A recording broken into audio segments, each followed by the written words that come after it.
ladies and gentlemen. This is Gregola Productions speaking, and welcome to the very first episode of the GP Westclox show, the Gregola Productions Westclox show. This is the show where I, Gregola Productions, work on Westclox, talk about Westclox, more or less clock-related things involving alarm clocks and things along those lines. We'll figure it out as we go. So anyway, without further ado about that little introduction, let's get to it. A couple of months back, I started working on a 1930s Westclox sleep meter. Now, this was supposed to be the first episode of the GP Westclox show. It's supposed to be the main subject of it, which I guess it still technically is. But anyway, I had the clock disassembled, and now it was time for cleaning. So, as you can see by what's happening on camera, I'm using the film here from it, from the original film I shot. I put all the parts into a big plastic, moderately sized plastic container, and filled up the container with mineral spirits. Okay. I thought, hey, I can use this container, but did I really think the whole process through? Not quite. Not quite. After a quote-unquote cleaning of the clock parts, a problem soon developed. Well, this isn't exactly the smoothest or the greatest method of doing the clock cleaning. Not only was there a terrible smell that stunk up the basement and the entire house, because that's how mineral spirits is, it has a smell, this horrible, almost ashy gray substance was on the clock parts, the brass parts, and you can see it right there on camera. I don't know if that's corrosion or what that is, but anyway, I started to think to myself, for some reason this method isn't working, and maybe I should stop. Here, put it in mineral spirits. What is that? That's a little concerning, viewers. That is a little bit concerning. At least this movement isn't particularly, not to say that we've broken this, but at least this movement isn't particularly rare. After a few more minutes of enduring that smell and looking at that ashy substance, that sort of corrosion almost, I decided to stop, and here's where we are today, viewers. Here's the topic of today's video. I'm sure there's many ways to clean a clock, but mineral spirits, I don't know, it only works well in the summer when you can do it outside, and I don't know, it didn't seem to be doing that great of a job. I mean, it works more for electric clocks. I don't know. Mineral spirits, maybe. I don't know, but for cleaning Westclox and stuff like that, there was that ashy stuff. I didn't like the look of that. I mean, there's alcohol. Here's another method, but I don't know. That's downgraded mineral spirits, more or less. This is for medical use here, but I don't know. There's different ways of doing it, but I just haven't seemed to have found one yet. One method you hear about all the time is ultrasonic cleaning. Now, I didn't really initially want to get into this because it was kind of somewhat expensive. And in Canada here, the machines are around, $100, $200 or so. There are cheaper options, but I'm pretty sure those machines look like crap. They're very plasticky. So, what are we going to do, viewers? What are we going to do about the sleep meter and the GP Westclox show? Well, we're going to get an ultrasonic cleaner. That's what we're going to do. So yeah, viewers, we're going to pick one. We're going to have a look at Amazon's catalog of ultrasonic cleaners. And yeah, we'll see what we can come up with. I should probably tell everybody right now, but the GP Westclox show, we're all learning. And one thing I didn't really, through my short time of working with Westclox, I've kind of realized something. You don't learn this stuff overnight. This doesn't happen instantly. And I know I did all sorts of embarrassing little videos in 2016, 2017, most of which I've gotten rid of or privated. And I'm looking at this, I'm thinking, what was I doing? Maybe, A, I was immature, and B, I didn't know what I was doing. Yeah, so I act like I'm smart here, viewers. As for the skills such as bending hairsprings and doing things like that, I'm still learning how to do it, and I guess we're all gonna figure it out as we go. So I'm not some great professional master clock repairer straight out of Germany. I know my blonde hair says otherwise, but still. So yeah, viewers, we're going to start with the basics here, I guess. And yeah, we'll see where the show goes as we go. So viewers, let's go look at some ultrasonic cleaners on Amazon. Quickly first though, before we do that, I kind of actually misworded something here. I said those crappier, or the cheaper ultrasonic cleaners, they look like crap. Anything can look like crap. That doesn't matter. Functionality-wise, they look cheap. That's what I'm trying to say, viewers.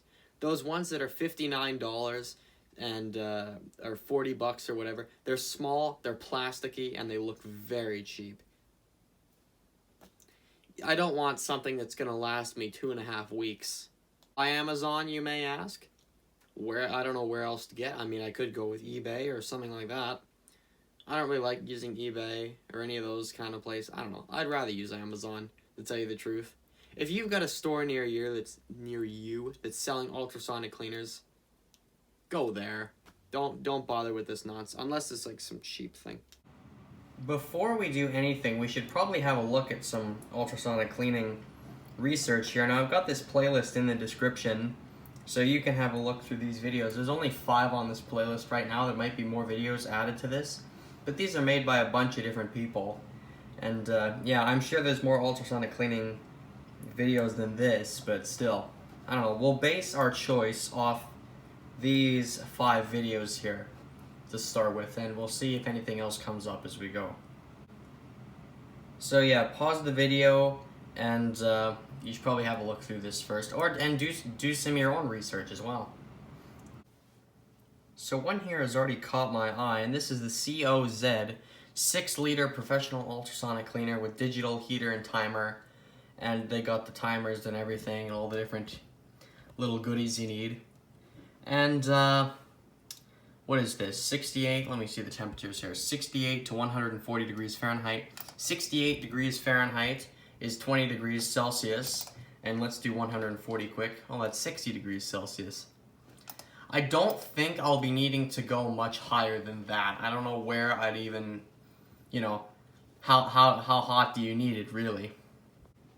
As for Canadian dollars, it is $189.99. That's not a bad price. It's basically $200, well, almost $200.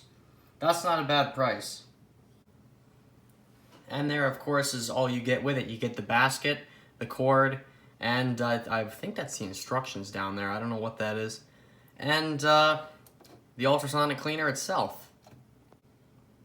I think the company's name is CO-Z, but anyway, CO-Z has decided to give you some suggestions as to what you can clean in here. As you can see, there's a wide range ranging from jewelry to engine parts to tools to kitchenware. I don't know how a big pan like that would fit in this thing. Who knows, maybe I'm somehow misreading the dimensions of this.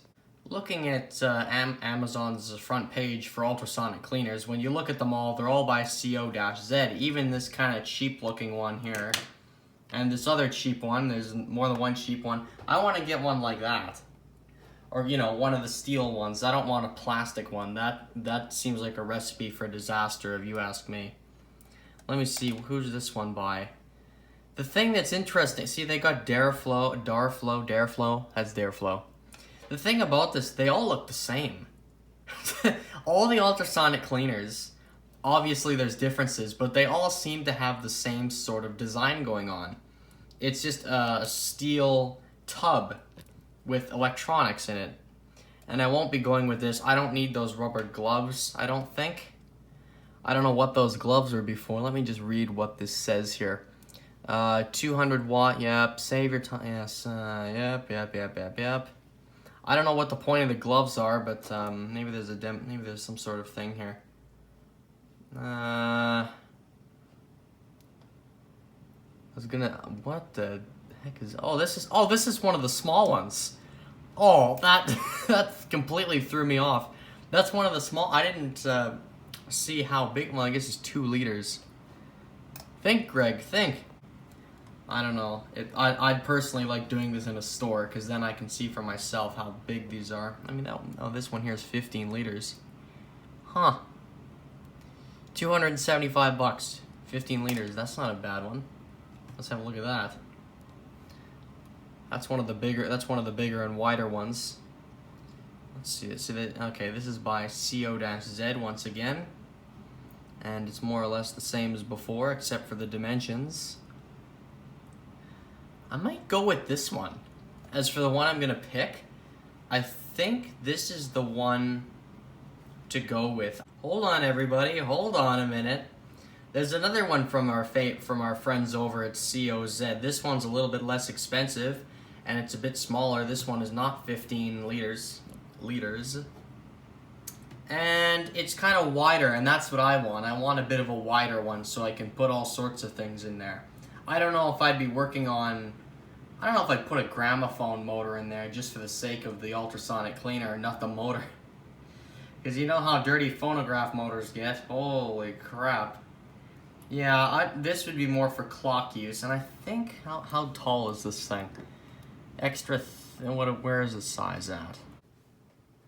And that one's 10 liters. What's wrong with that? Okay, well after all this nonsense, I think we're going with the 10-liter version. I don't know if there's a way to favorite this, so I can keep track of it. So you gotta love the comparisons between COZ and the competitor here. Or CO-Z, or whatever they want to call it. With the 1.1 millimeter stainless steel interiors, our product can withstand years of use without corrosion. Other products with 0.8 millimeter interiors can only work to 1 to 2 years. I wonder what the science is behind that. Why it would only work for 1 to 2 years. Maybe just because it's thinner. I really have no idea. Or maybe it's the fact that this looks like it's painted. It does look like it's painted, does it not? I see it. I don't know, maybe that's just a picture or the way the angle is or something. And of course, before you buy, make sure you actually look at all of this stuff. I see there's a safe to use feature here.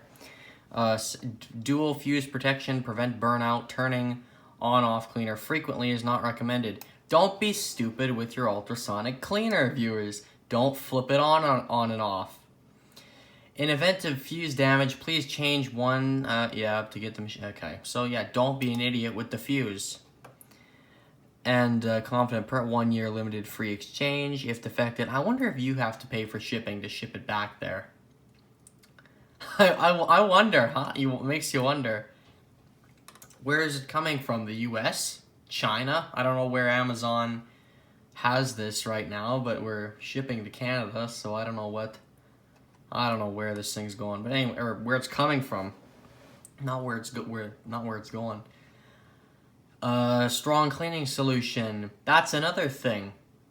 I don't know if or what sort of cleaning solution to use. Could you use mineral spirits in the ultrasonic cleaner, or will the whole thing just catch on fire? I have no idea. Strong cleaning solution. 4 industrial grade ultrasonic transducers. Okay, what does that have to do with the wattage here? I see there's something about wattage over here. I don't know what that's all about. 4 industrial grade ultrasonic transducers, 240 watts. Thoroughly cleans your valuables. Okay. Ultrasonic clean. Yep. Are they wait a minute. Are they talking about like the cleaning solution? It's like the chemicals you're going to be putting in here, or are they talking about the actual the little things that make the water vibrate? I completely forget what they're called. Strong cleaning solution. I wonder what they mean by that. It seems to me like they're not talking about chemicals here. They're talking about the whatever they're called. As for right now, viewers, I think I'm gonna go with this, and one thing I'd like to do a little more research on is cleaning solutions. I don't know what sort of cleaner I could use with this. Mineral spirits, do you think? Could I still get the old mineral spirits route? But then again, isn't that part of the problem with mineral spirits? They stink up the house. If I'm using, like, that doesn't change it. If I'm just going to be using mineral spirits in here, I'm probably going to be, I don't know if I can use mineral spirits. I'm going to try and find some sort of general purpose cleaner or something like that. I don't know what would be good for cleaning clocks though. What sort of chemicals, I wonder? Something that doesn't smell super bad and you know, stink up your entire house.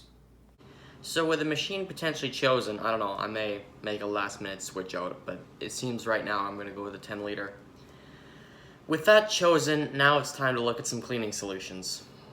Cleaning solutions for these things seem to be an interesting topic. Everyone puts something different in their ultrasonic cleaners. I know ammonia is a popular one, mixed with some other things. I don't know. It's bizarre. I'm gonna have to look into it some more, and that's gonna be a video all in itself. So that's the next part of this. If you guys have any suggestions as to just anything on ultrasonic cleaners, I'll be happy to hear it in the comments. So with all that said and done, viewers, I hope you enjoyed this episode of the GP Westclox show, and I hope you stick around to see the next one.